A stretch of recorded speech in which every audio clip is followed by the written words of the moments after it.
दोस्तों पिछला एक साल सारी स्मॉल फाइनेंस बैंक्स के लिए काफ़ी एक मुश्किल साल था। इकोनॉमी में स्लो डाउन और इन्फ्लेशन की वजह से प्लस माइक्रो फाइनेंस सेक्टर में जो स्ट्रेस चल रहा था उसकी वजह से इन सारी बैंक्स को बहुत सारी प्रॉब्लम्स झेलनी पड़ी। जहाँ पे एक और इक्विटास स्मॉल फाइनेंस बैंक थी जिसके प्रॉफिट्स में 80% की गिरावट देखने को मिली, वही दूसरी ओर ईसाफ और उत्कर्ष जैसी बैंक्स थी जो तो लॉसेज में चली गई। लेकिन इन सब के बीच एक ऐसी स्मॉल फाइनेंस बैंक थी जिसने ना ही सिर्फ अपने प्रॉफिट्स को 18% से ग्रो किया बल्कि अपने एनपीएस को भी कम किया। इस साल इनकी जो क्रेडिट कॉस्ट थी वो सिर्फ 0.1% थी, लेकिन फिर भी ये शेयर अपने आईपीओ प्राइस से 40% नीचे ट्रेड कर रहा है। आज के वीडियो में हम इस स्मॉल फाइनेंस बैंक का एक डिटेल्ड फंडामेंटल एनालिसिस करेंगे। स्टार्ट करेंगे बैंक के बिजनेस मॉडल के साथ कि इस बैंक में ऐसी कौन सी चीज़ है जो इसे दूसरे स्मॉल फाइनेंस बैंक से अलग बनाती है। फिर कंपनी के फ्यूचर आउटलुक और वैल्यूएशंस के बारे में डिस्कस करेंगे। क्या इस कंपनी का शेयर इस पॉइंट पे सस्ता है या इसमें और गिरावट देखने को मिल सकती है, और एंड में बैंक से जुड़े हुए रिस्क्स के बारे में भी डिस्कस करेंगे।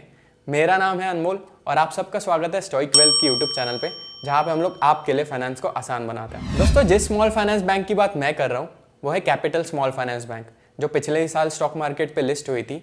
अब हर बैंक की तरह ये बैंक भी लोन्स बांट के अपना पैसा कमाती है, लेकिन इसमें एक बड़ा डिफरेंस ये है कि ये किन लोगों को टारगेट करती है और किस टाइप के लोन्स बांटती है। तो दोस्तों ये बैंक टारगेट करती है मिडिल इनकम सेगमेंट को, यानी ऐसे लोग जिनकी एनुअल इनकम 4 लाख से लेकर 50 लाख के बीच होती है।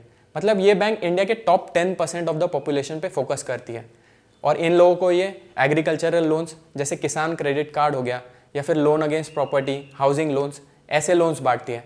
साथ ही में ये जो एमएसएमईज होती है इनको ये बैंक वर्किंग कैपिटल वाले लोन्स बांटती है। अब इन सारे लोन्स के बारे में खास बात ये है कि ये सारे सिक्योर्ड लोन्स है। इसका मतलब अगर कोई बोरोवर अपने लोन पे डिफॉल्ट कर देता है तो जो बैंक है वो सिक्योरिटी की तरह जो भी लैंड था या फिर जो भी प्रॉपर्टी थी उसको बेच के वो अमाउंट अपना रिकवर कर सकती है। इसलिए इन लोन्स को सेफ माना जाता है। लेटेस्ट क्वार्टरली रिजल्ट के हिसाब से कैपिटल एसएफबी ने टोटल 7,200 करोड़ के अराउंड के लोन्स बांटे हैं, जिसमें से 99.8% of the loans secured loans है। अब इसका बहुत बड़ा एडवांटेज ये है कि बैंक ने अपनी पूरी 20 साल की हिस्ट्री में कभी भी एनपीएस को बेचा नहीं है। तो ये क्यों इंपॉर्टेंट है? क्योंकि बैंक्स जो है बहुत सारी जब उनके एनपीएस बढ़ जाते हैं तब वो क्या करते हैं कि अपने कुछ एनपीएस को एक एआरसी यानी एसेट रिकंस्ट्रक्शन कंपनी को बेच देते हैं, जिससे उनके एनपीएस गिर जाते हैं।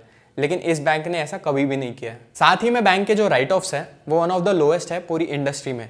अब राइट ऑफ का मतलब क्या होता है कि जब कोई बैंक ये एक्सपेक्ट कर रही है कि किसी पर्टिकुलर लोन से वो अमाउंट रिकवर नहीं होने वाला है तो उस लोन को वो बैंक राइट ऑफ कर देती है अपनी लोन बुक से। अगर मैं कैपिटल एसएफबी के लोन बुक का ब्रेकअप देखूँ तो इसमें से 32% ऑफ द जो लोन्स है वो एग्रीकल्चरल लोन्स है, 27% of the loans housing loans और लोन अगेंस्ट प्रॉपर्टी है, 21% लोन्स एमएसएमई लोन्स है, और बाकी के जो 20% है वो corporate loans, vehicle loans, gold loans वगैरह है। यानी इस बैंक की जो लोन बुक है वो काफ़ी वेल डाइवर्सिफाइड है। अब दोस्तों अगर किसी भी बैंक को नए लोन्स बांटने हैं तो उसके लिए उनको पहले दूसरे साइड से डिपॉजिट्स के थ्रू यानी सेविंग्स अकाउंट और फिक्स डिपॉजिट के थ्रू पैसा इकट्ठा भी करना पड़ेगा। तो यहाँ पे कैपिटल एसएफबी के पास एक बहुत बड़ा एडवांटेज है कि इनके जो 92.5% डिपॉजिट्स हैं वो रिटेल डिपॉजिट्स हैं। रिटेल डिपॉजिट का मतलब जब आप और मेरे जैसे लोग एक छोटा अमाउंट किसी बैंक में डिपॉजिट करते हैं उसको एक रिटेल डिपॉजिट बोला जाता है। अब रिटेल डिपॉजिट जो होते हैं उनके 2 मेजर एडवांटेजेस होते हैं। सबसे पहला एडवांटेज ये कि इन डिपॉजिट्स का जो साइज़ है वो काफ़ी छोटा होता है। अब ये क्यों इंपॉर्टेंट है? तो इमेजिन कीजिए कि आपने किसी बैंक में 2 लाख रुपये डिपॉजिट किए और आप अगले ही दिन वो पैसा वापस मांगने आ जाता है, तो बैंक आपको ईजिली वो 2 लाख रुपये अवेलेबल करा सकती है। लेकिन दूसरी ओर अगर कोई 1000 करोड़ का बल्क डिपॉजिट करता है उस बैंक के साथ और वो अगले ही दिन वो पैसा वापस मांगने आ जाता है तो पूरी बैंक प्रॉब्लम में आ सकती है। रिटेल डिपॉजिट्स का दूसरा एडवांटेज ये है कि इन पे जो बैंक इंटरेस्ट रेट देती है वो यूजुअली काफ़ी कम होता है। जैसे इस बैंक का अगर मैं कासा रेशियो देखूँ यानी करंट अकाउंट और सेविंग्स अकाउंट का रेशियो देखूँ तो वो 37% के अराउंड है, जो काफ़ी बढ़िया है। जैसे आपको पता होगा कि करंट अकाउंट पे तो बैंक 0 इंटरेस्ट देती है और जो हमारा सेविंग्स अकाउंट होता है उस पर 3-3.5% इंटरेस्ट ही देती है बैंक। तो ये हमने जान लिया बैंक के बिजनेस मॉडल के बारे में कि वो क्या चीज़ है जो इस बैंक को दूसरे बैंक से अलग बनाती है। अगर मैं शॉर्ट में समरी दूँ तो ये बैंक मिडिल इनकम सेगमेंट को टारगेट करती है, यानी इंडिया के टॉप 10% लोगों को, और इनको अलग अलग टाइप के लोन्स बांटती है। और अगर मैं इनके रिटेल डिपॉजिट्स देखूँ तो वो 92.5% है टोटल डिपॉजिट्स के। अब अगर मैं बैंक की मैनेजमेंट के बारे में बात करूँ तो इस बैंक के MD and CEO mister Sarvjeet Singh Samra है, जो इस बैंक के प्रमोटर भी है और इनका 37 ईयर्स से ज़्यादा का एक्सपीरियंस है बैंकिंग इंडस्ट्री में। इनके कुछ इंटरव्यूज़ यूट्यूब पे अवेलेबल हैं जिसमें ये हमेशा कॉन्फिडेंट साउंड करता है बैंक के फ्यूचर को लेकर। दोस्तों लास्ट में अगर हम बैंक के फ्यूचर आउटलुक और वैल्यूएशंस के बारे में डिस्कस कर ले तो इस बैंक का जो प्राइस टू बुक रेशियो है वो इस टाइम पे 1 टाइम से भी नीचे चल रहे हैं, जो कि इस बैंक के पोटेंशियल के हिसाब से काफ़ी कम है। प्लस इस बैंक ने जो है पिछले 4 सालों में 38% CAGR से अपने प्रॉफिट्स को ग्रो किया है। और अगर मैं बैंक के कैपिटल एडिक्वेसी रेशियो की बात करूं तो 25% के अराउंड है, जो काफ़ी बढ़िया है। दोस्तों इस बैंक में मुझे बस एक प्रॉब्लम दिखती है, वो ये कि इस पॉइंट पे इस बैंक के जो रिटर्न रेशियोज हैं जैसे ROA और ROE अभी भी वो काफ़ी कम है। जैसे ROA 1.4% के अराउंड था और ROE जो है वो 10.4% के अराउंड था लास्ट फाइनेंशियल ईयर में।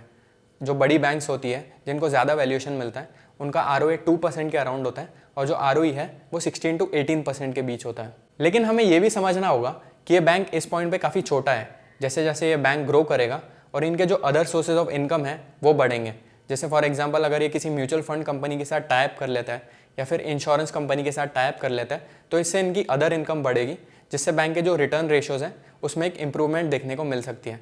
प्लस जो कंपनी का क्रेडिट टू डिपॉजिट रेशियो है उसको बैंक टारगेट कर रही है इंप्रूव करने का, जिससे रिटर्न रेशियोज में आगे जाकर इंप्रूवमेंट देखने को मिल सकती है। लेटेस्ट कॉन कॉल में मैनेजमेंट ने गाइडेंस दिया है कि वो इस साल 20% से ज़्यादा की ग्रोथ एक्सपेक्ट कर रही है लोन बुक में।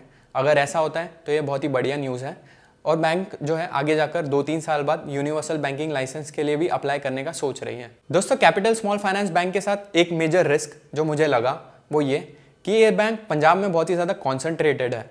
इनके 84% ऑफ द ब्रांचेस और 80% ऑफ द टोटल लोन्स जो इन्होंने बांटे हैं वो पंजाब में है। अब इसका बहुत बड़ा डिसएडवांटेज ये है कि अगर आगे जाकर पंजाब स्टेट में कोई मेजर प्रॉब्लम आती है, जैसे पास्ट में हमने देखा था कि 2023 में कर्जा मुक्ति अभियान चल रहा था पंजाब स्टेट में, तो बहुत सारे लोगों ने अपनी EMI को देना ही बंद कर दिया था, जिसकी वजह से इस बैंक में भी स्ट्रेस बढ़ा था।